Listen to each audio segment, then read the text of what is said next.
Partner News Blast. DZRD Sunshine Radio Report.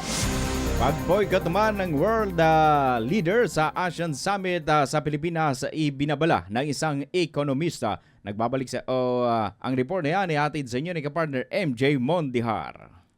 Magiging host ang Pilipinas at chairman ng ASEAN Summit and all related summits ngayong taon. Dahil dyan, inaasahan ang pagpunta sa Pilipinas ng heads of state ng 11 ASEAN member countries. Inaasahan din ang pagdalo ng world superpowers sa hindi miyembro ng ASEAN, gaya ng United States, China, Russia at iba pang bansa. Ngunit ayon sa CPA economist na si Cora Guidote, dahil sa kasalukuyang investor climate, ay nanganganib na i-boycott ng world leaders ang summit. Actually, medyo kinakabahan ako dyan sa pag-host natin sa ASEAN kasi usually pag walang tiwala yung mga bansang yan, baka hindi sila magpadala ng heads of state. Baka ang ipadala nila yung mga lower level officials lang. Diin pa ni Guidote, tiyak na nakikita ng potential investors ang panggigipit sa mga lokal na negosyo na tinuturing na kalaban sa politika ng administrasyon. Tingnan mo yung nangyari ngayon kay Congressman Leandro Leviste. He is a major businessman. No? He has invested in solar power plants. Tapos ngayon tinatanggalan siya ng lisensya. Just because may mga binunyag siya na katotohanan tungkol dun sa DPWH. Pinagmumulta ngayon ng Department of Energy ng 24 billion pesos ang Solar Philippines Power Project Holdings Incorporated, ang renewable energy firm na itinatag ni Batangas 1st District Representative Leandro Leviste.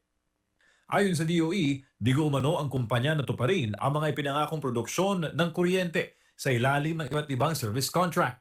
Sa kanyang official Facebook page, iginit naman ni Leviste na panggigipit ang ginagawa sa kanya. Anya, ang nasabing kumpanya ang may pinakamalaking kapasidad ng renewable energy sa bansa at nakapagdala ng pinakamalaking foreign investment sa Pilipinas noong 2025.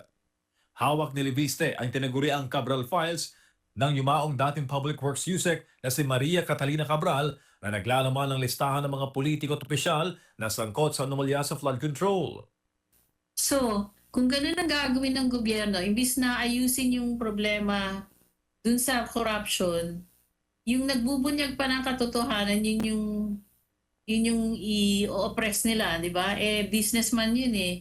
Inaasahang makakalikha ng maraming trabaho ang hosting ng Pilipinas sa ASEAN Summit, lalo na sa sektor ng turismo, hotel and restaurant at transportasyon. So, isipin ng ibang businessmen, naku, pag kinontra mo pala yung gobyerno, matatanggalan ka ng business. Ganon. So, it's very arbitrary. Kumbaga parang, pag naisipan namin tanggalin yan, tatanggalin namin. Maski walang katuturan. So, yun ang nakaka-apekto ng confidence ng mga investors. Para sa Diyos, sa Pilipinas kung mahal, MJ Mondihar, SMNI News.